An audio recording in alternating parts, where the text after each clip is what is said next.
Hello नमस्कार, मैं हूं जितिन भारद्वाज और आपका स्वागत करता हूं अनअकैडमी के इस स्पेशल सेशन में। हम बात कर रहे हैं द इकोनॉमी ब्लूप्रिंट की। इसमें कई लेक्चर्स हो चुके हैं जिसे आप इसी प्लेलिस्ट में जाके देख सकते हैं और हाँ, आगे आने वाले टाइम में भी बहुत सारे लेक्चर्स होने बाकी हैं। अभी तक हम इकोनॉमी कैसे स्टार्ट करें, कैसे प्रिपेयर करें, प्री और मेंस में क्या स्ट्रैटेजी होनी चाहिए, क्या पढ़ना चाहिए, ये डिस्कस कर चुके हैं। हम 50 मोस्ट इंपॉर्टेंट टर्म्स को यूज़ कर चुके हैं, उसको पढ़ चुके हैं, कैसे कहाँ और कैसे उसको इस्तेमाल करना है वो देख चुके हैं। हमने इन्फ्लेशन के ऊपर आपके लिए क्लास ली, स्पेसिफिक इन्फ्लेशन के ऊपर वो पूरी की पूरी क्लास थी। जीडीपी, जीएनपी, नेशनल इनकम के ऊपर हम ऑलरेडी क्लास ले चुके हैं और इस सीरीज में ये है 5वां लेक्चर। आज हम देखने वाले हैं आरबीआई और बैंकिंग। आरबीआई बैंकिंग से प्रीलिम्स और मेंस दोनों में काफ़ी अच्छे क्वेश्चंस आए हैं। प्रीलिम्स से बहुत ज़्यादा क्वेश्चंस बने हैं यहाँ से, तो उसी को ध्यान में रखते हुए अब हम लेते हैं एक नया पड़ाव और आज हम करने वाले हैं आरबीआई और बैंकिंग से संबंधित डिस्कशन। तो चलिए without wasting any time start करते हैं। तो पहली चीज है आरबीआई क्या है, क्यों है। बात शुरू होती है 1935 में, यानी हमारी आजादी से लगभग 12 साल पहले। भारत उस वक्त अंग्रेजों के कैद में था, राइट, हम गुलाम देश थे। लेकिन अंग्रेजों को एक चीज लगी और वो ये थी कि उनकी मॉनेटरी पॉलिसी जो हुआ करती थी, यानी पैसे से संबंधित उनको काफी प्रॉब्लम्स होती थी। वो मार्केट से कर्जा नहीं ले पाते थे, करेंसी प्रिंट करने में काफी इशू होती थी क्योंकि करेंसी अलग अलग प्राइवेट बैंक प्रिंट किया करते थे। तो इन प्रॉब्लम से लड़ने के लिए एक उन्होंने कमेटी बनाई जिसे कहा जाता है हिल्टन यंग कमेटी। अब हिल्टन यंग कमेटी ने, ये हिल्टन यंग वो व्यक्ति हैं जो इस कमेटी के हेड थे, उन्होंने कहा कि देखो यार, सारी प्रॉब्लम का सॉल्यूशन एक है और वो ये है कि हमें एक सेंट्रल बैंक बना देना चाहिए। हालांकि इंडिया एक गुलाम कंट्री था, यानी इंडिया एक कॉलोनी था। एक कॉलोनी में एक सेपरेट सेंट्रल बैंक का होना बहुत बड़ी बात थी, ऐसा यूजुअली होता नहीं है। मतलब उन्होंने ऐसा तो अमेरिका में भी नहीं किया था, लेकिन इंडिया में उन्होंने ऐसा किया। तो उन्होंने क्या करा, उन्होंने कहा कि साहब एक प्राइवेट शेयर होल्डर बैंक बनाओ, यानी कुछ लोग मिलेंगे, अपना पैसा लगाएंगे और अपना पैसा जोड़कर वो एक बैंक बनाएंगे।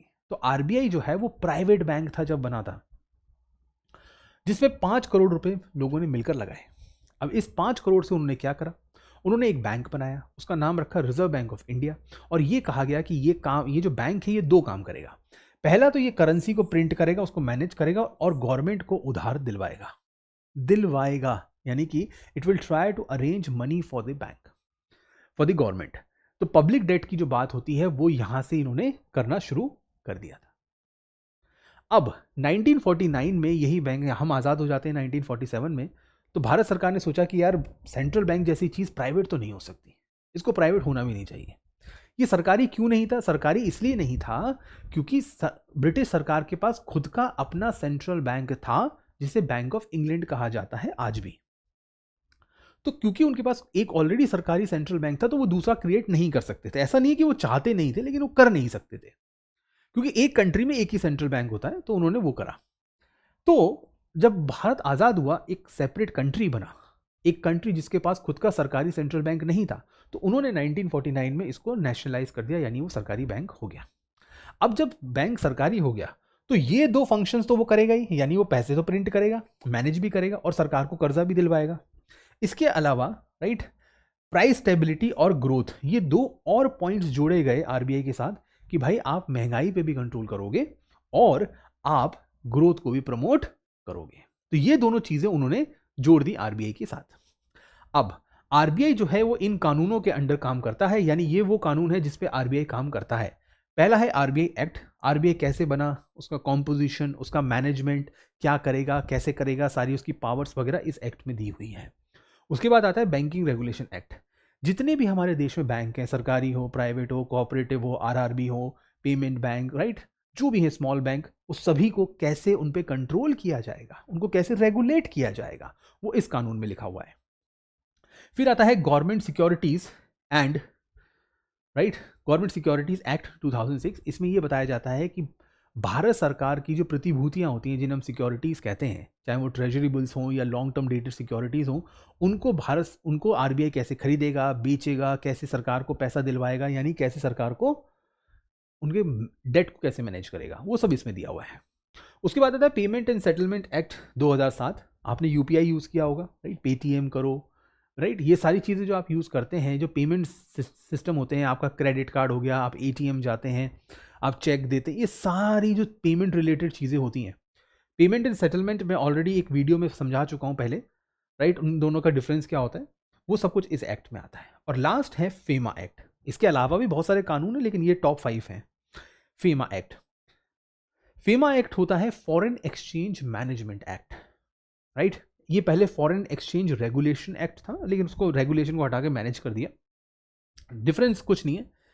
ये क्या करता है, हमारे देश में बाहर की यानी विदेशी करेंसी कैसे आएगी, कैसे जाएगी, आप कितना रख सकते हो, कितना खरीद सकते हो, कितना बेच सकते हो, investment, FDI, as a tourist आप कितना कर सकते हो, कौन से बैंक से जाके आप फॉरेन एक्सचेंज ले सकते हो, वगैरह वगैरह, सारे सवाल जवाब आपको इस लॉ में मिल जाएंगे। और ये सब आरबीआई करता है। तो आरबीआई जो बना कैसे, क्या वो करता है और कौन कौन से कानून रखता है, ये यहां पर हमने देखा। अब आते हैं central bank, central board of RBI. RBI को चलाता कौन है? जैसे मैं कहूँ कि साहब रिलायंस कंपनी है, तो रिलायंस कंपनी को कौन चलाता है? अंबानी फैमिली चलाती है, ठीक है साहब। मैं कहूँ टाटा, टाटा कौन चलाता है साहब? जो है टाटा ग्रुप है, या फिर टाटा फैमिलीज हैं, या फिर उनके जो भी हायर्स हैं वो चलाते हैं। वैसे ही आरबीआई को कौन चलाता है? आरबीआई को चलाता है एक 21 मेंबर यानी 21 मेंबर का एक सेंट्रल बोर्ड। वही उसको चलाता है, सुपरिटेंडेंस करता है, उसको डायरेक्शन देता है, हर चीज वही करता है। ये कौन बनाता है, पहले उस पर हम बाद में आएंगे, पहले हम देखते हैं इसमें होते कौन है। सबसे पहले आरबीआई गवर्नर और उसके साथ 4 डेप्यूटी गवर्नर, 5 लोग, ये हो गए टोटल 5। कितने हो गए? ये हो गए टोटल 5। तो 5 लोग तो ये हो गए 1+4, ठीक है। 4 से ऊपर नहीं हो सकते, 4 ही हो सकते हैं, 4 के नीचे हो सकते हैं, कभी हो सकता है 2 हो, कभी 3 हो, ऐसा हो सकता है, कोई उसमें वो दो राय नहीं है।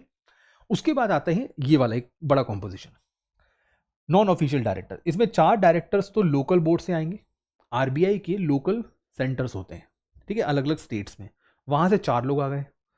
फिर 10 नॉमिनेटेड बाय द गवर्नमेंट, 10 लोगों को गवर्नमेंट भेज देगी, 10 और 4 14 लोग। 2 आ जाएंगे सरकारी ऑफिशियल्स, ये आईएएस ऑफिसर्स होते हैं, राइट। आप भी अगर आईएएस ऑफिसर बनेंगे तो आप भी यहां पर पहुंच सकते हैं। तो डिपार्टमेंट ऑफ फाइनेंशियल सर्विसेज और इकोनॉमिक अफेयर्स, ये दोनों आ जाते हैं। टोटल हो गए ये 16, 16 और 5 हो जाते हैं 21। तो सेंट्रल बोर्ड ऑफ आरबीआई में 21 लोग होते हैं। अब ये तो है ऊपर वाला जो है, ये है ऑफिशियल डायरेक्टर्स, जो भी लिखा पढ़ी करनी है, जो भी डॉक्यूमेंट्स पे साइन करना है, जो भी पॉलिसी फाइनली इंप्लीमेंट करनी है, वो होते हैं ऑफिशियल डायरेक्टर्स। ये जो बाकी हैं 16 लोग, ये चाय बिस्किट वाले हैं। ये आएंगे, बैठेंगे, अपनी एडवाइस देंगे, अपना व्यू पॉइंट रखेंगे, वगैरह वगैरह। ये हर दिन वहां बैठ के काम नहीं करेंगे, ये किसी डॉक्यूमेंट पे साइन नहीं करेंगे, किसी पॉलिसी पे, किसी ऑर्डर पे, किसी नोटिफिकेशन पे, किसी नोटिस पे ये साइन नहीं करेंगे, ठीक है। बस ये वहां पर है अपनी एडवाइस देने के लिए और हेल्प करने के लिए। अब इन सबको अपॉइंट कौन करता है? इन्हें अपॉइंट किया जाता है cabinet committee on appointment, right. Cabinet committee on appointment करती है। कैबिनेट कमिटी का मतलब है यहाँ पे सारे के सारे कैबिनेट मिनिस्टर्स होते हैं, हमारे देश के सारे बड़े टॉप नेता जो होते हैं, ये इसको अपॉइंट करते हैं। लेकिन हमारे नेताओं को कैसे पता कि कौन अच्छा है और कौन बुरा है? उन्हें कैसे पता कि किसको आरबीआई गवर्नर बनाना चाहिए? भाई वो पब्लिक की चॉइस से आए हैं, जो नेता होते हैं वो पब्लिक की चॉइस से आते हैं। हम उनसे क्यों उम्मीद कर रहे हैं कि उन्हें सब कुछ आता होगा? वो थोड़ी ना यूपीएससी पास करके आए। तो उन्होंने बनाई एक कमेटी, राइट। उसे हम कहते हैं financial sector regulatory and appointment search committee, FSRASC। ये कमेटी एक लिस्ट बनाती है, लोगों को चुनती है, और जब वो लिस्ट बन जाती है तो उन लोगों को चुनने के बाद ये वो लिस्ट सरकार को पकड़ा देती है। अब सरकार उनमें से, जैसे मान लो इन्होंने 3 आदमियों के नाम दे दिए, उनमें से किसी एक को, जो कि तीनों ही क्वालिफाइड हैं, बाय द वे तीनों ही क्वालिफाइड हैं, उन 3 में से किसी एक को आरबीआई गवर्नर बना देगी, ऐसे ही डेप्यूटी गवर्नर बना देगी, ऐसे ही बाकी लोगों को चुन लिया जाएगा। 2 लोग हैं जो बाय डिफॉल्ट मान लिए जाएंगे, और वो ये है, इनको चुनने की जरूरत नहीं है। ये जो भी सेक्रेटरी होगा इकोनॉमिक अफेयर का, या जो भी सेक्रेटरी होगा फाइनेंशियल सर्विस का, वो ऑटोमेटिकली इस कमेटी का मेंबर बन जाएगा, उनको चुनने की जरूरत नहीं है। ये साल में 6 बार मिलते हैं, उससे ज़्यादा मिल सकते हैं, कोई ऐसा पाप नहीं है, राइट। 5 साल से ज़्यादा इनका ड्यूरेशन नहीं हो सकता अगर ऑफिशियल डायरेक्टर्स हैं, और बाकियों के लिए 4 साल। नॉट मेंशन, क्वालिफिकेशन मेंशन नहीं है, यानी कोई भी बन सकता है। अब यहाँ तो आईएएस ऑफिसर बन रहे हैं, उसके लिए क्या क्वालिफिकेशन है? ये कि वो आईएएस है? नहीं, ऐसा कुछ नहीं है। रीअपॉइंटमेंट हो सकता है, यानी वापस वो लोग अपॉइंट हो सकते हैं। तो ये पूरी जो ऑर्गेनाइजेशन है ये आरबीआई को चलाती है टॉप लेवल पर। आरबीआई के रूल, आरबीआई करता क्या है? सर आपने बता दिया आरबीआई क्या है, कैसे बना, कैसे कमेटी होती है, मेजर पावर्स, मेजर एक्ट सब आपने बता दिए। अब ये भी बता दीजिए आरबीआई करता क्या है। तो ये है आरबीआई के मोटे मोटे 8 फंक्शंस। पहला है वो करेंसी बनाता है, जो भी सिक्के नोट आपके पास है वो आरबीआई बनाता है, ये हमें पता है। इसके ऊपर अभी हम देखेंगे। वो मॉनेटरी मैनेज करता है, हमारे देश में कितना पैसा होगा, क्या इंटरेस्ट रेट होगी वगैरह वगैरह, वो सारी करता है। दूसरे बैंकों पे ध्यान देता है, राइट, पापा बैंक है आरबीआई, पापा बैंक है। बैंकर टू द गवर्नमेंट है, गवर्नमेंट को भी पैसा देना, गवर्नमेंट के कर्जे को ध्यान रखना, संभालना, वो काम करता है, राइट। यहां पर आ गया lender of the last resort. Lender of the last resort का मतलब यह है जब कभी भी किसी भी बैंक को कहीं भी पैसा नहीं मिलता तो वो आरबीआई के पास आ जाता है। फॉरेन एक्सचेंज यानी कि विदेशी मुद्रा, उसको लेन देन करना, उसको रखना, उसको मैनेज करना, उसको प्रिजर्व करके रखना, उसका रिजर्व बना के रखना, उसको मतलब एक्सचेंज में काम लेना, सारी चीजें ये करता है। और लास्ट में regulation of banks and the money market, यानी जितने भी बैंक्स हैं हमारे उनको रेगुलेट करता है, कब चलेगा कब बंद हो जाएगा, किसी बैंक को चलाना, किसी बैंक को बंद कर देना, ये सारी की सारी पावर जो है आरबीआई ही यूज करता है। और मनी मार्केट तो है ही। जो 50 वर्ड्स मैंने डिस्कस किए हैं पिछले वीडियो में, वहां पर ये सब मैंने आपको बेसिक्स बताया हुआ है। चलिए, तो पहला जो फंक्शन है आरबीआई का वो है इशू ऑफ करेंसी, कि आरबीआई जो है वो नोट छापता कैसे है, या फिर क्यों छापता है, कैसे छापता है, और सिक्के कैसे बनते हैं, इनके बीच में डिफरेंस पता करते हैं, बहुत जरूरी है। देखो, आरबीआई जो है, राइट, वो प्रिंट करता है करेंसी को। आरबीआई एक्ट 1934, यानी इस कानून के अंदर ये लिखा गया है कि आरबीआई को पावर है करेंसी प्रिंट करने की, राइट। अब आरबीआई का एक डिपार्टमेंट है जिसे कहते हैं इशू डिपार्टमेंट, जो इसको प्रिंट करता है। आरबीआई में बहुत सारे डिपार्टमेंट होते हैं, इशू डिपार्टमेंट हो गया, बैंकिंग डिपार्टमेंट हो गया, इकोनॉमिक एंड पॉलिसी रिसर्च हो गया, बहुत सारे होते हैं, राइट। तो उनमें से एक डिपार्टमेंट ये काम करता है। सबसे छोटा जो नोट होता है वो 2 रुपए का है, और सबसे बड़ा जो है वो 500 रुपए का है। 2 रुपए का नोट शायद ही आपने देखा होगा, अब तो ट्रांजेक्शन में भी यूज नहीं होता, राइट। तो ये आरबीआई करता है। 1 रुपए का नोट या फिर सारे सिक्के, 1 रुपए का सिक्का, 2 रुपए का, 5 रुपए, 10 रुपए, 20 रुपए का जो सिक्के हैं, ये सारे के सारे issued by government of India. ये गवर्नमेंट ऑफ इंडिया बनाती है, आरबीआई नहीं बनाता। लेकिन उनको बांटता आरबीआई है, राइट। आप सरकार के ऑफिस में जाके नहीं कह सकते कि मुझे सिक्के दे दो, जाना आपको बैंक में ही पड़ेगा। तो बांटने का काम तो बैंक ही करेगा, यानी आरबीआई, बनाने का काम सरकार करेगी। Currency printed by RBI is a legal tender, right. It can not be denied as a medium of exchange. ये यूपीएससी ने पूछा हुआ है कि लीगल टेंडर क्यों कहते हैं।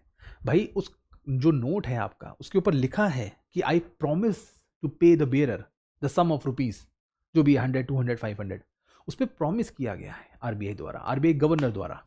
अब क्योंकि ये प्रॉमिस किया गया है तो आरबीआई गवर्नर, राइट, क्योंकि ये प्रॉमिस किया गया है आरबीआई गवर्नर द्वारा, तो कोई भी उसे लेने या देने से मना नहीं कर सकता। Each currency note is designed bye, वही सेंट्रल बोर्ड जो मैंने अभी आपको बताया, 21 लोगों का सेंट्रल बोर्ड होता है, वही डिजाइन करता है, अप्रूव करती है सेंट्रल गवर्नमेंट। उसके डिनोमिनेशन भी वही डिसाइड करते हैं। While the currency notes are issued under RBI act 1934, जो कॉइन्स और 1 रुपए का नोट होता है वो कॉइनेज एक्ट 2011 में आता है, जो सरकार बनाती है, राइट। ये वाला, ये कॉइनेज एक्ट में आता है। और सबसे लास्ट वाली बात है, on the liability front the 1 rupee and coins is the liability of the government, while जो बाकी सारे नोट्स हैं वो आरबीआई की लाइबिलिटी होती है। जो 50 वर्ड्स मैंने आपको बताए थे पिछले वीडियो में, वहां मैंने ये भी बताया था कि असेट और लाइबिलिटी क्या होते हैं, तो वहां से आपको पता चल जाएगा कि लाइबिलिटी क्या होती है।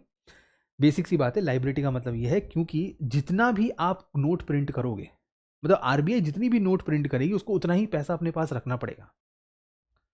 जी हाँ, अगर आरबीआई 100 रुपए का नोट बनाती है तो 100 रुपए उसको अपने पास रखने पड़ेंगे। अब चाहे वो 100 रुपए का सोना खरीद ले, 100 रुपए का सोना खरीदो, अपने पास रखो, और फिर 100 रुपए का नोट बनाओ। तो एक तरह से तो जितना ज्यादा नोट प्रिंट हो गया आरबीआई पे उतना ही कर्जा चढ़ेगा, तो वो लाइबिलिटी हो गया। ये है वो जगह जहां पर नोट और सिक्के बनते हैं। अगर मैं सिक्कों की बात करूं तो नोएडा, बड़े बड़े शहरों में, राइट, नोएडा, मुंबई, हैदराबाद, कैलकाटा, चारों बड़े शहर हैं और नून शहर है, नाम तो आप सब जानते हैं उनका। जो नोट हैं वो बनते हैं सबसे पहले देवास, नासिक, ये तो बहुत ही बड़े हैं, बहुत बड़े हैं, राइट। और दूसरी है सलबनी, राइट, और मैसूर। मैसूर तो मेरा पर्सनली देखा हुआ है, तो ये वो 4 जगह हैं जहां पर नोट प्रिंट होते हैं, ठीक है। अब इनको करता कौन है प्रिंट, वो भी बता देते हैं। जो करेंसी नोट्स और कॉइन्स हैं, right, printed and minted by Securities Printing and Minting Corporation of India, ये वो कंपनी है जो ये काम करती है। आरबीआई खुद नहीं करता, ये कंपनी करती है। देवास और नासिक वाली जगह है, ये गवर्नमेंट ऑफ इंडिया के अंडर में आता है। जो आरबीआई प्रिंट कर रहा है, RBI also publish notes at Bharatiya reserve bank note Mudran limited, right, जो मैसूर और सलबनी में। तो ये दो कंपनीज हैं, एक आरबीआई के अंडर में आती है, एक गवर्नमेंट ऑफ इंडिया के अंडर आती है। ये दोनों ही ये काम कर रहे हैं, राइट। ये लिमिटेड कंपनीज हैं दोनों की दोनों, ये प्राइवेट लिमिटेड कंपनी है, कॉन्ट्रैक्ट पे काम कर रही है। कैसे नोट छापे जाते हैं, देखो पहला क्राइटेरिया तो ये है कि आरबीआई क्या करे।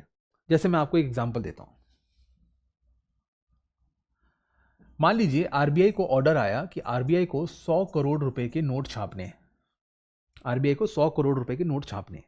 अब ये 100 करोड़ नोट छापने के लिए आरबीआई को कुछ करना पड़ेगा पहले। ऐसा नहीं है कि बस गवर्नमेंट ने बोला 100 करोड़ चाहिए तो इन्होंने बस छापना शुरू कर दिया, नहीं। कुछ क्राइटेरिया होता है, वो आरबीआई एक्ट में लिखा हुआ है। क्या है वो क्राइटेरिया, देखो क्राइटेरिया ये कहता है कि आरबीआई को सबसे पहले तो अपने पास मिनिमम रिजर्व रखना पड़ेगा 200 करोड़ का, यानी इतना तो आरबीआई के पास होना चाहिए। अब वो 200 करोड़ रुपए किस में रखे जाएंगे, या तो वो गोल्ड में हो, 115 करोड़ का तो गोल्ड खरीद के रख लो, 115 करोड़ का तो आरबीआई गोल्ड खरीद के रख लेगा। बचे हुए 85 करोड़ जो है वो फॉरेन करेंसी असेट्स होगा, यानी कि विदेशी मुद्रा, डॉलर, पाउंड, स्टर्लिंग, येन, राइट, हुआन वगैरह, ये सारे विदेशी मुद्रा होंगे। ये दोनों ही 200 करोड़ के होने चाहिए, इतना तो रखना ही है। इसके नीचे 1 रुपया जा नहीं सकता, ये तो रखना ही पड़ेगा। यानी कि 200 करोड़ तक तो आरबीआई के पास है, इतना तो वो किसी भी दिन प्रिंट कर सकता है। लेकिन, राइट, लेकिन अगर उसे प्रिंट करने हो 1000 करोड़, अगर 1000 करोड़ आरबीआई को प्रिंट करने हो तो कैसे होगा। लिमिट तो 200 की है, मिनिमम तो 200 ही है। तो वो करने के लिए आरबीआई को एक काम करना पड़ेगा। आरबीआई को टोटल लाइबिलिटीज जो हैं इशू डिपार्टमेंट अपनी टोटल असेट्स के बराबर होंगी। यानी कि जितने नोट आपको बनाने हैं, जितने भी नोट प्रिंट करने हैं, उतनी ही वैल्यू का सामान अपने पास रख लो। कैसे, या तो गोल्ड खरीद लो। अब इस वाले एग्जाम्पल में कितना एक्स्ट्रा है, 200 के ऊपर कितना है, 800, तो 800 करोड़ का और गोल्ड खरीद लो। जब हम 800 करोड़ का गोल्ड खरीदेंगे तो 800 करोड़ हम प्रिंट कर देंगे। फॉरेन करेंसी खरीद लो, फॉरेन गवर्नमेंट से, राइट, गवर्नमेंट सिक्योरिटीज खरीद लो, या फिर 1 रुपी नोट्स और कॉइन्स खरीद लो। ये चारों काम आरबीआई कर सकता है। तो इसका मतलब ये है कि नोट प्रिंट करने की आरबीआई की पावर अनलिमिटेड है। भाई वो जितना ये खरीदेगा उतना ही वो नोट प्रिंट कर सकता है, सिंपल। लेकिन मिनिमम 200 है, इसके नीचे नहीं जा सकता, इतना तो रखना ही पड़ेगा।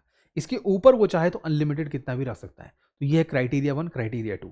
क्राइटेरिया 2 तभी आएगा जब क्राइटेरिया 1 पूरा होगा। चलिए तीनों में कंपेयर करते हैं, bank note, currency note, coins.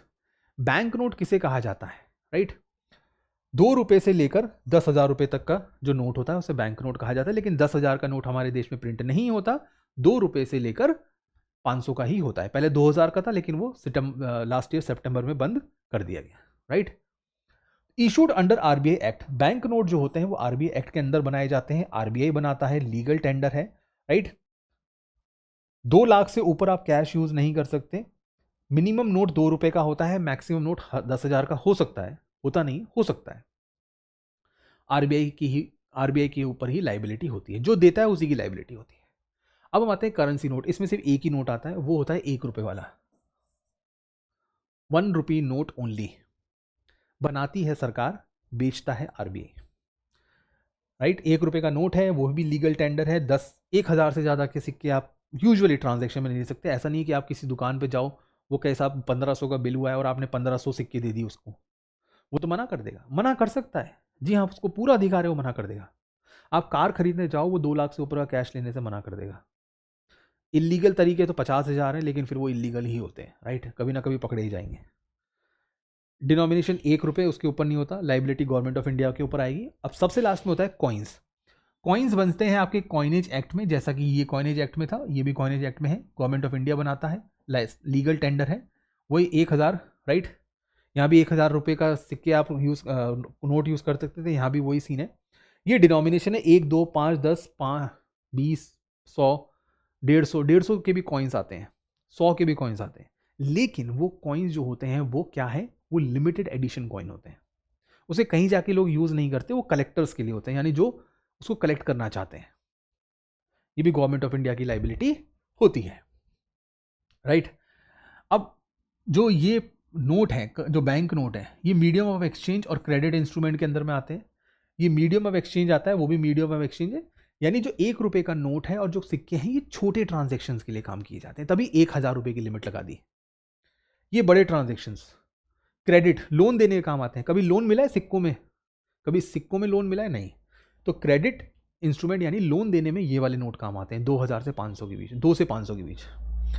वही डिज़ाइन बाय लगभग सेम है। ये पेपर में इस्तेमाल होते हैं, वो पेपर में, वो मेटल में इस्तेमाल होते हैं। ये कौन बनाता है, वही मैंने, आरबीआई गवर्नमेंट दोनों मिलकर बनाते हैं। वो सिर्फ और सिर्फ SPMCIL बनाता है, क्योंकि जो भारतीय रिजर्व बैंक नोट, देखो यहाँ पे क्या लिखा है, बैंक नोट, तो ये सिक्के नहीं बनाएगा ना, इसलिए यहां पर नहीं लिखा हुआ। वहां पर क्या लिखा है, दूसरी वाली लिखी है, नीचे वाली, security printing and minting. Minting का मतलब ही कॉइन बनाना है, तो यहां पर वो दोनों आ जाएंगे। अगला है सरकार कर्जा कैसे लेती है। आरबीआई जो है, अभी तक हमने पढ़ा इशू ऑफ करेंसी, अब हम देखेंगे आरबीआई की तरफ से सरकार को कैसे पैसा मिलता है, आरबीआई का उसमें क्या रोल रहता है, और आरबीआई के बाहर सरकार कैसे पैसा लेती है। तो सबसे पहला है लॉन्ग टर्म, यानी कि लंबे टाइम के लिए सरकार कैसे पैसा लेती है, यानी 1 साल से ज़्यादा। अगर भारत सरकार को या राज्य सरकारों को 1 साल से ज़्यादा का लोन लेना है तो वो कैसे लेंगी। तो ये इसमें आ गया डेटेड सिक्योरिटी। अगर वो सरकार, देखो सरकार 2 तरह से पैसा ले सकती है, कर्जा ले सकती है, या तो वो मार्केट से पैसा ले ले, या फिर वो आरबीआई से सीधा पैसा ले ले। अगर वो मार्केट से पैसा लेती है तो आरबीआई उसकी मदद कर सकती है वो पैसा उठाने में, ठीक है। दूसरा है आरबीआई अपनी जेब से सरकार को पैसा दे दे। तो पहला वाला है मार्केट, जिसमें डेटेड सिक्योरिटी होगा, are issued by central government, right. ये कुछ एग्जांपल है, Uday bond, oil bond, right. State government issued state development loan, केंद्र सरकार देगी डेटेड सिक्योरिटी, राज्य सरकार देंगी एसडीएल। ये नाम रटने पड़ेंगे आपको, right. These borrowings are directly from the financial market, लेकिन इसको लेन देन करने में आरबीआई हेल्प कर सकता है, राइट। जैसे ये उदय बॉन्ड से या ऑयल बॉन्ड से, तो आरबीआई खरीदने बेचने में गवर्नमेंट की मदद कर सकता है, कोई इसमें समस्या नहीं है। दूसरा ये है कि सरकार आरबीआई से सीधा सीधा लोन ले ले, राइट, अंडर एक्सेप्शनल कंडीशंस। सन 2000 से पहले, जब अटल बिहारी वाजपेयी गवर्नमेंट थी, उससे पहले जब भी सरकार का मन करता था, सरकार आरबीआई को फोन घुमा देती थी उठा के कि भाई हमें पैसे दे दो, और आरबीआई दे देता था, क्योंकि आरबीआई सरकार का ही तो है। तो अटल बिहारी वाजपेयी गवर्नमेंट आती है और कहती है यार ये सब गलत है, ऐसा नहीं होना चाहिए कि जब भी सरकार का मन करा उन्होंने कर्जा लेना शुरू कर दिया, ऐसा नहीं होना चाहिए, इस प्रैक्टिस को हमें बंद करना होगा। तो उसके बाद ये हुआ कि भाई सरकार जो है वो आरबीआई का पैसा तभी ले पाएगी जब एक्सेप्शनल सर्कमस्टेंसेज हो, कोई वॉर हो जाए, कोविड जैसी प्रॉब्लम आ गई तब, वरना आरबीआई को परेशान नहीं किया जाएगा। सरकार मार्केट से पैसा उठाएगी, यानी जनता से पैसा लेगी। अगर शॉर्ट टर्म यानी 1 साल से कम के लिए पैसा चाहिए तो भी दोनों ऑप्शंस अवेलेबल है, मार्केट, ट्रेजरी बिल्स। इसको भी खरीदता बेचता आरबीआई है, लेकिन गवर्नमेंट के लिए, ठीक है। यहां पर आरबीआई बिचौलिए का काम करता है, मिडिलमैन का काम करता है। लेकिन छोटे टाइम के लिए अगर आरबीआई से पैसा चाहिए तो एक इंस्ट्रूमेंट है जिसे हम कहते हैं ways and means advance, WMA, ways and means advance, right. RBI lends loan to the central and the state government, जो कि 90 दिन तक हो सकता है। ये 90 दिन कब होता है, जब आपके सरकार के पास अचानक से पैसों की जरूरत पड़ जाए, कि भाई मुझे सिर्फ, कि मोदी जी कह रहे हैं आरबीआई से कि भाई मेरे को सिर्फ है ना 2 महीने के लिए पैसा चाहिए, उसके बाद अपना टैक्स वगैरह से काफ़ी पैसा आ जाएगा, तो हम आपको पैसा चुका देंगे, तो 2 महीने के लिए दे दो, राइट। तो उन्होंने दे दिया। तो वेज एंड मीन्स एडवांस, ये आरबीआई अपनी जेब से दे रहा है, ये वाला आरबीआई मार्केट से जुगाड़ कर रहा है, ठीक है। तो ये हो गया long term and short term पैसा उठाने का तरीका। अब आता है आरबीआई बैंकर्स टू बैंक क्या है। तो मैंने कहा ना आरबीआई का तीसरा फंक्शन है, हमने देखा issue of currency, management of public debt, right, या बैंकर्स टू द गवर्नमेंट। अब ये देखते हैं RBI act as a lender of last resort, यानी जब किसी बैंक को दुनिया में कहीं पैसा नहीं मिलेगा तो वो आरबीआई से पैसा ले सकते हैं, राइट। ये वो दोस्त है जो हमेशा काम आएगा। ये बैंक्स को लोन देते हैं, बैंक्स उसके ऑर्डर्स को फॉलो करना पड़ेगा, आरबीआई के ऑर्डर्स को फॉलो हमेशा करना पड़ेगा। अगर बैंक ने आरबीआई के ऑर्डर फॉलो नहीं करे तो सबसे पहले तो बैंक पे पेनल्टी लगाएगा, उसका मैनेजमेंट हटा सकता है, नौकरी से निकाल सकता है। एक बैंक से दूसरे बैंक में पैसा ट्रांसफर करने में आरबीआई मदद करता है, और हर बैंक अपना एक अकाउंट आरबीआई में खोल के रखता है। एसबीआई ने भी खोला होगा, आईसीआईसीआई ने भी खोला होगा, हर बैंक ने एक अकाउंट खोल के रखा हुआ है। अब आते हैं डेवलपमेंट रोल ऑफ आरबीआई, कि आरबीआई डेवलपमेंट में कैसे मदद करता है। क्योंकि जब मैंने आपको आरबीआई की स्टार्टिंग बताई थी तब मैंने कहा था कि आरबीआई जो है वो काफी हद तक हमारे देश में डेवलपमेंट करता है, ग्रोथ लेकर आता है। कैसे? पहला है प्रायोरिटी सेक्टर लेंडिंग्स। आरबीआई ने सभी बैंकों को बोल दिया कि अब अलग अलग सेक्टर में, जैसे एग्रीकल्चर, इंडस्ट्री, एमएसएमई, इन सेक्टर्स में, राइट, आप कितना कितना पैसा लोन दोगे, और उतना देना पड़ता है। कि किसान को कितना लोन दोगे, एक छोटे व्यापारी को कितना लोन दोगे, ऐसा देना पड़ता है। एजुकेशन लोन हो गया, राइट, प्रायोरिटी सेक्टर लेंडिंग। फिर आता है लीड बैंक स्कीम और सर्विस एरिया अप्रोच, दोनों लगभग लगभग एक जैसे हैं। कुछ नहीं है, आरबीआई ने किसी एक बैंक से बोला कि भाई तुम इन 5 गाँवों का ध्यान तुम रखोगे। जैसे आरबीआई ने एसबीआई को बोल दिया कि भाई ये 5 गाँव में, इस गाँव में किसी को भी लोन लेना हो, देना हो, राइट, सेविंग्स अकाउंट खोलना हो, जो भी उसको करना हो, वो सारी जिम्मेदारी अब तुम्हारी। तो तुम बन गए लीड बैंक, और उस एरिया को उस एरिया में अब तुम सर्विसेज दोगे। फिर आता है डिफरेंशियल रेट इंटरेस्ट स्कीम, कि भाई गरीब आदमी है, वीकर सेक्शन है, तो उसको 4% पे ब्याज दे दो। तो ये सारी चीजें क्या है, ये डेवलपमेंट करने के लिए तो है। छोटे जैसे किसान व्यापारियों के लिए बना दिया, गांव वगैरह के लिए बना दिया, गरीब लोगों के लिए कोई स्कीम बना दी, ये डेवलपमेंट का काम है जो आरबीआई करता है। उसके बाद आता है मॉनेटरी पॉलिसी। अब मॉनेटरी पॉलिसी क्या है, आइए देखते हैं, राइट। तो मॉनेटरी पॉलिसी में बेसिक सी बात यह है, मॉनेटरी पॉलिसी में 3 पार्ट होते हैं, और हम तीनों अब देखते हैं। मॉनेटरी पॉलिसी में 3 चीजें होती हैं। पहला, कॉस्ट ऑफ क्रेडिट या फिर interest rate, cost of credit या इंटरेस्ट रेट। दूसरा, direction of credit, direction of credit. और तीसरा, amount of credit, amount of credit. जब भी मैं क्रेडिट बोलूं, इसका मतलब लोन, क्रेडिट का मतलब लोन। तो लोन कितना महंगा होगा, लोन कितने अमाउंट का होगा, और लोन किसको दिया जाएगा, यानी किसके पास पैसा जाएगा, कितना पैसा जाएगा, और उस पैसे पे कितना ब्याज लगेगा, ये सारे डिसीजन जब आरबीआई लेता है तो उसको मॉनेटरी पॉलिसी बोला जाता है। क्योंकि सब चीजें पैसे से संबंधित है, कितना पैसा जाएगा, पैसा किसको जाएगा, और पैसे पे इंटरेस्ट कितना लगेगा, ये तीनों की तीनों पैसों से संबंधित है। तो पैसे, मनी, मनी से बना मॉनेटरी, तो मॉनेटरी पॉलिसी, मनी से संबंधित पॉलिसी, राइट, मौद्रिक नीति। चलिए, तो मॉनेटरी पॉलिसी क्या होती है, ये हमारे आरबीआई गवर्नर है, honourable RBI governor, right, Sanjay Malhotra ji. तो ये कहते हैं कि मॉनेटरी पॉलिसी से मैं कंट्रोल करता हूं क्या, मॉनेटरी पॉलिसी से क्या कंट्रोल किया जाता है, मनी सप्लाई यानी amount of money, economic growth, right, जो मैंने कहा कौन से डायरेक्शन में किसको दिया जाएगा पैसा, एंड इंटरेस्ट रेट यानी कॉस्ट ऑफ क्रेडिट। ये तीनों चीजें कंट्रोल की जाती हैं। Monetary policy is a set of tools used by central bank, जिससे वो money supply, economic growth, employ strategy, interest rate, reserve requirement, इन सब को ऊंच नीच देखते हैं। ठीक है, कितना इंटरेस्ट रेट होगा, उस इंटरेस्ट रेट को चेंज करने के लिए हमें रिजर्व कितना चेंज करना पड़ेगा, और उस सब के लिए कैसे कैसे पॉलिसी रेट्स या इनिशिएटिव्स लेकर आए जाएंगे। Quantitative tools and qualitative tools, ये बहुत ही ज्यादा जरूरी है। मॉनेटरी पॉलिसी के 2 टूल्स होते हैं, एक होता है क्वांटिटेटिव, एक होता है क्वालिटेटिव। क्वांटिटेटिव में कुछ नहीं करना है, मनी सप्लाई की क्वांटिटी को कंट्रोल करना है, कि सब आज हमारे देश में 500 करोड़ रुपए रिलीज किए जाएंगे, आज हमारे देश में 500 करोड़ रिलीज किए जाएंगे, नहीं नहीं नहीं, आज हमारे देश में 400 करोड़ रिलीज किए जाएंगे। तो ये जो मनी है कि कितना पैसा ऊपर नीचे होगा, 50 कीवर्ड्स में मैंने मनी सप्लाई पढ़ाया हुआ है, आप वो वीडियो जरूर देखिए, तब आपको ये लेक्चर्स और ज्यादा अच्छे से समझ में आएंगे। तो कितना पैसा होगा हमारे देश में, ये डिसाइड यहां किया जाएगा, क्वांटिटी, वैल्यू। ठीक है, यहां पर ये कि साहब वो पैसा किसको दिया जा रहा है, पैसा तो ठीक है, 300 करोड़, 400 करोड़, 500 करोड़ जो भी है, वो जा किसके पास रहा है? कहीं ऐसा नहीं है सारा 500 करोड़ एक ही आदमी के पास चला गया और फिर वो लंदन भाग गया? ये भी हो सकता है, राइट, कि भाई एक ही आदमी को हमने सारा पैसा दिया और वो पैसा लेके भाग गया। This is even possible. दूसरा है, ये क्वांटिटी को, मनी सप्लाई को इंक्रीज या डिक्रीज करके किया जाता है, 500, 400 जो भी है, यहां उससे मतलब नहीं है। यहां पर यह है कि वो पैसा जा किसके पास रहा है, बस आपको अभी यही ध्यान रखना है, ठीक है। बाकी नीचे उसके टूल्स हैं जो अभी हम आगे जाके देखेंगे, अभी हम उसको नहीं देख रहे, राइट। चलिए, मॉनेटरी पॉलिसी ट्रांसमिशन क्या होता है?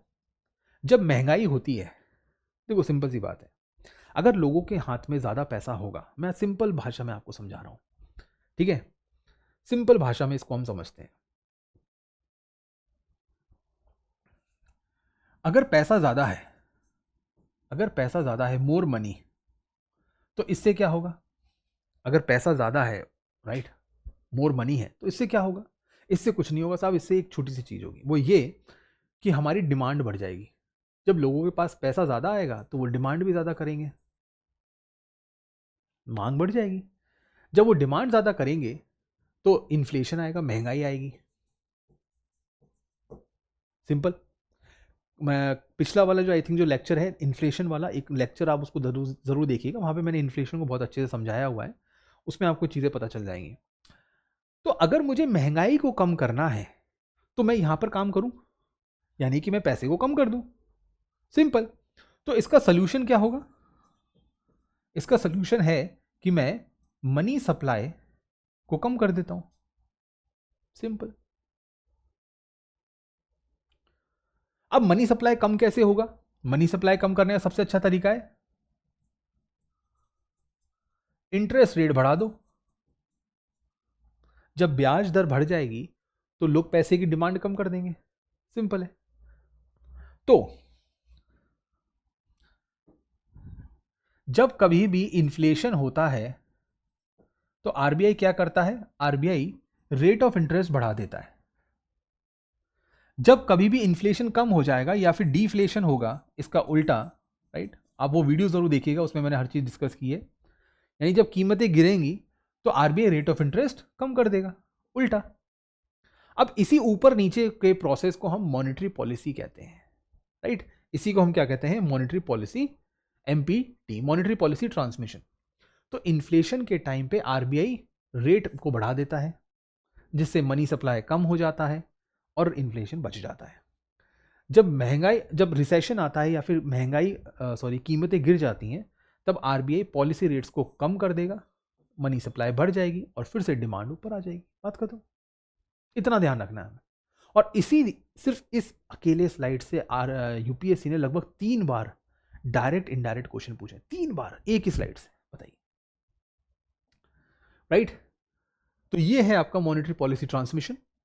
अब मॉनेटरी पॉलिसी ट्रांसमिशन जो भी मैंने बताया वो यही है। आप चाहें तो अभी वीडियो को पॉज कर, जो भी मैंने अभी समझाया वही है, आप चाहें तो इसको वीडियो को पॉज करके देख सकते हैं। अब आते हैं हम net demand and time liability, NDTL क्या होता है? एनडीटीएल बेसिकली वो तरीका है जिससे मॉनेटरी पॉलिसी को इंप्लीमेंट किया जाता है। एनडीटीएल कैसे निकलता है? Net demand and time liability. एक बैंक ले लो, राइट, अभी मैं आपको बताता हूं। ये एक बैंक है, कोई सा भी एक बैंक अपने दिमाग में ले आओ, एसबीआई, आईसीआईसीआई, एचडीएफसी, जो बैंक आपके दिमाग में आ रहा है वो ले लो एक बार, ठीक है। अब उस बैंक के लायबिलिटी क्या होती है और असेट क्या होती है?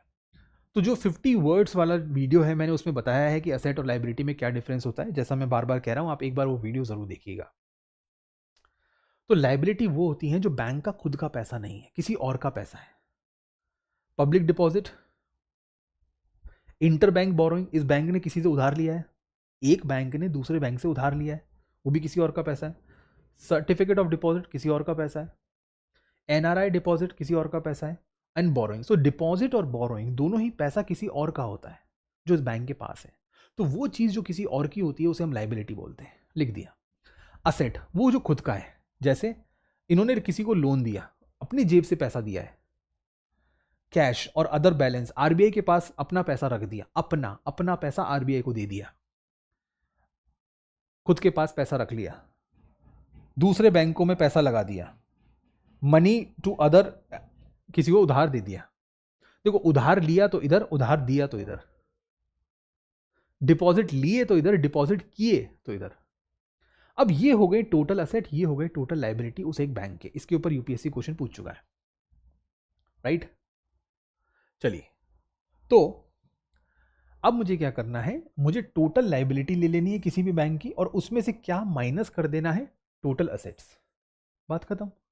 तो क्या निकल जाएगा, NDTL, net demand and time liability. ठीक है। अब देखो, लायबिलिटी दो तरह की होती है, एक होती है डिमांड लायबिलिटी, एक होती है टाइम लायबिलिटी। ठीक है, बेसिकली डिपॉजिट्स, बेसिकली डिपॉजिट। ठीक है, तो डिमांड डिपॉजिट्स और टाइम डिपॉजिट्स। अब डिमांड डिपॉजिट में आते हैं आपके करंट अकाउंट और सेविंग डिपॉजिट्स। अब सभी को पता है, बैंक में कभी गए हो तो पता होगा, एक करंट अकाउंट होता है, एक सेविंग डिपॉजिट्स होता है। 50 वर्ड्स वाले उस वीडियो में मैंने ये सारे डिपॉजिट्स क्या क्या होते हैं बताए हुए हैं, तो वो भी आप जाके एक बार देख सकते हैं। फिर आता है फिक्स डिपॉजिट, रिकरिंग डिपॉजिट और मिनिमम बैलेंस। ये सारे के सारे टाइम डिपॉजिट होते हैं। इन सबको टोटल कर लो, उसमें से असेट्स माइनस कर दो, आपके जो भी वैल्यू आएगी वो एनडीटीएल होती है। अब आरबीआई जो है वो इन 7 इंस्ट्रूमेंट्स को यूज करता है क्या करने के लिए, मॉनेटरी पॉलिसी को इंप्लीमेंट करने के लिए। जब कभी भी महंगाई आएगी, बहुत ध्यान से सुनना, जब कभी भी महंगाई आएगी, जब कभी भी महंगाई आएगी, उस महंगाई के वक्त, राइट, उस महंगाई के वक्त आरबीआई इन सबको, इनकी इंटरेस्ट बढ़ा देगा, इन सब की वैल्यू बढ़ा देगा। और जब कभी भी कीमतें गिर जाएंगी, जब कभी भी कीमतें गिर जाएंगी, यानी रिसेशन आ जाएगा, डिफ्लेशन आ जाएगा, तब इन सभी की वैल्यू को बढ़ा दिया, तो माफ कीजिए, कम कर दिया जाएगा। जब डिफ्लेशन आएगा तो इनको कम कर दिया जाएगा, जब इन्फ्लेशन आएगा तो इनको बढ़ा दिया जाएगा। यानी कि अगर कीमतें बढ़ेंगी तो इंटरेस्ट भी बढ़ा दी जाएगी, और कीमतें कम होंगी तो इंटरेस्ट भी कम कर दिया जाएगा। अब ये होते क्या है, कैश रिजर्व रेशियो, बहुत सिंपल और स्वीट फास्टेस्ट तरीके से मैं आपको बता देता हूं। कैश 3 ही बताऊंगा मैं, बाकी इतने कोई इंपॉर्टेंट है नहीं, राइट। कैश रिजर्व रेशियो वो होता है एनडीटीएल का एक प्रतिशत। जैसे एनडीटीएल जो मैंने अभी आपको बताया, उसका 3 या 4% किसी भी बैंक को आरबीआई के पास कैश में रखना पड़ता है, और उसको उसका इंटरेस्ट नहीं मिलता। एसएलआर क्या होता है, एसएलआर का मतलब होता है किसी भी बैंक को अपनी कुछ प्रतिशत, यानी 16-17% अपने पैसे का, एनडीटीएल का 16-17% उसको रखना पड़ेगा एसडीएल, माफ कीजिएगा, एसएलआर में। यानी कि या तो वो पैसा उसको गोल्ड में लगाना पड़ेगा, गवर्नमेंट सिक्योरिटीज में लगाना पड़ेगा, कैश में रखना पड़ेगा, वगैरह वगैरह। 17%, 16-17%। लिक्विडिटी एडजस्टमेंट फैसिलिटी का मतलब ये होता है कि जब एक बैंक आरबीआई से कर्जा लेने जाता है, या फिर अपना एक्स्ट्रा पैसा आरबीआई के पास रखता है, जिसे हम कहते हैं रेपो या रिवर्स रेपो। तो रेपो, रिवर्स रेपो, यानी रिवर्स रेपो में जब वो आरबीआई से कर्जा लेता है, और रिवर्स रेपो में जब वो आरबीआई के पास पैसा रखता है, इन दोनों ही टाइम पर एक जो इंटरेस्ट लगता है उसे हम एलएएफ के अंदर लिखते हैं। अब एमएसएफ और एसडीएल, ये दोनों के दोनों एलएएफ का ही एक तरीका है, एक टाइप है। बैंक रेट वो होता है जिसमें आरबीआई कमर्शियल बैंक्स या सर्टिफिकेट ऑफ डिपॉजिट को डिस्काउंट करता है और अपना कमीशन कमाता है। अब तो ये काम भी नहीं आती, बैंक रेट लगभग लगभग अब डाइस फंक्शनल है, ये यूज नहीं होती। ओपन मार्केट ऑपरेशन का मतलब ये है जब आरबीआई प्रतिभूतियां यानी गवर्नमेंट सिक्योरिटीज को खुले मार्केट में जाके बेच देता है, कोई भी आ जाओ, कोई भी खरीद लो, वहां से पैसा उठाता है, सरकार को दे देता है, बात खत्म। उसे कहते हैं ओपन मार्केट ऑपरेशन, यानी मार्केट में जाके खुलेआम प्रतिभूतियां यानी सिक्योरिटीज को बेचना, उसे कहते हैं ओपन मार्केट ऑपरेशंस।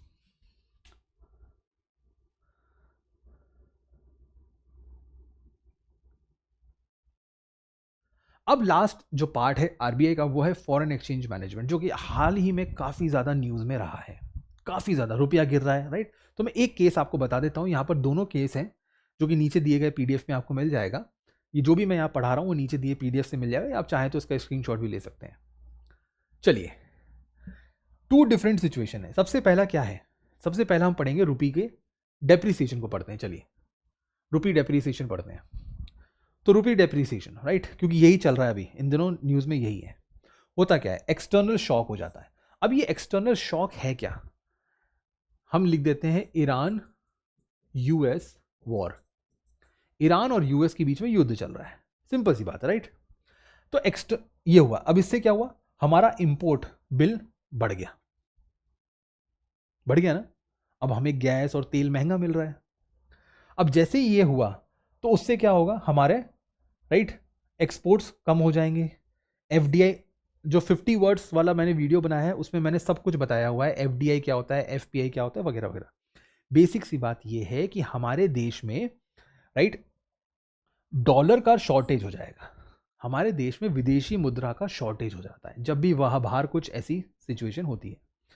अब जब डॉलर कम हो गया, रुपया तो उतना ही है हमारे देश में, रुपया उतना ही है, डॉलर कम हो गया, ठीक है, तो डॉलर की डिमांड बढ़ेगी।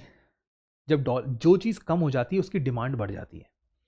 अब डॉलर की डिमांड बढ़ जाती है, सप्लाई ऑफ डॉलर कम हो जाता है, इसका मतलब डॉलर का शॉर्टेज है, यही मैंने यहां लिखा है, डॉलर का शॉर्टेज हो गया। अब डॉलर जैसे ही शॉर्ट होगा उसके मुकाबले रुपया ज़्यादा हो जाएगा, जो चीज़ ज़्यादा होती है उसकी वैल्यू कम हो जाती है, तो रुपए की वैल्यू कम हो जाएगी, रुपी डेप्रिशिएट कर जाएगा। रुपी क्या कर जाएगा, डेप्रिशिएट कर जाएगा, राइट। अब करें क्या, इसका इंपैक्ट क्या होगा, मतलब अर्थव्यवस्था में क्या होगा, हर चीज़। सबसे पहले तो एक्सपोर्ट्स बढ़ेंगे, वैल्यू ऑफ एक्सपोर्ट्स बढ़ेंगे। अब हमें हर $1 के एक्सपोर्ट पे ज़्यादा रुपया मिलेगा, तो ये तो फायदे की बात है। अभी पिछले महीने भी ये ऐसा हुआ है, रियल लाइफ एग्जांपल बता रहा हूँ, पिछले महीने ऐसा हुआ है, मई के महीने में ऐसा हुआ है, हमें एक्सपोर्ट सरप्लस मिला है, राइट। ये होगा, लेकिन डॉलर बाहर जाना शुरू हो जाएगा। क्यों? क्योंकि इंपोर्ट ज़्यादा है ना। इंडिया वो कंट्री है जो तेल और सोने के बिना रह नहीं पा रही। चलो सोना तो ठीक है, मोदी जी ने कहा तो कुछ लोगों ने शायद कम कर दिया होगा, लेकिन तेल की ज़रूरत तो पड़ेगी, ऑयल की ज़रूरत तो पड़ेगी। और जैसे जैसे वक्त गुजरता जाएगा ऑयल और ज़्यादा महंगा होता चला जाएगा हमारे लिए, क्योंकि रुपी डेप्रिशिएट कर रहा है। तो ये तो नुकसान की बात होगी ना। तो आरबीआई क्या करेगा? अब सबसे बड़ा सवाल, सर अगर ये सिचुएशन है तो आरबीआई क्या करेगा? देखो आरबीआई के पास है डॉलर, यहां क्या लिखा है, डिमांड ऑफ डॉलर इंक्रीज, तो आरबीआई पकड़ा देगा। अगर हमारी अर्थव्यवस्था में डॉलर की डिमांड बढ़ती है या सप्लाई कम हो जाती है तो आरबीआई सप्लाई कर देगा। आरबीआई के पास $680 बिलियन हैं, तो आरबीआई ने $1 बिलियन मार्केट में उतार दिया, तो रुपी डेप्रिशिएट होने से बच गया। लेकिन हर बार ये करवाना पॉसिबल नहीं हो पाता, इस चीज का हमें थोड़ा ध्यान रखना पड़ेगा। हर बार ये पॉसिबल नहीं होता है, क्योंकि आरबीआई के पास भी लिमिट्स हैं। अगर वो ये डेप्रिशिएट होने से बचाता रहा तो एक्सपोर्ट इंपोर्ट के लिए जो डॉलर की जरूरत पड़ेगी वो कहां से आएगा, वो भी तो हमें सोचना है। तो आरबीआई कभी कभी ये प्रोसेस करता है, बाकी वो मार्केट पे छोड़ देता है, जैसा मार्केट सही समझे। ऑलराइट,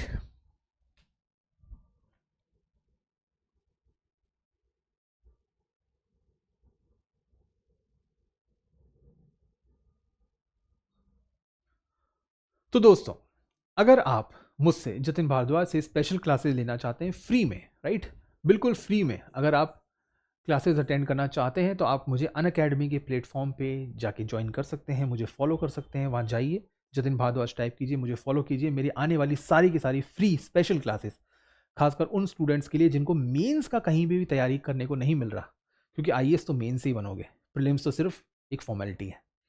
तो मेंस रिलेटेड अगर आपको क्लासेस चाहिए तो आपको इसी प्लेटफॉर्म पर मैं प्रोवाइड करवा रहा हूँ फ्री ऑफ कॉस्ट, तो आपको वहाँ पर वो मिल जाएगा।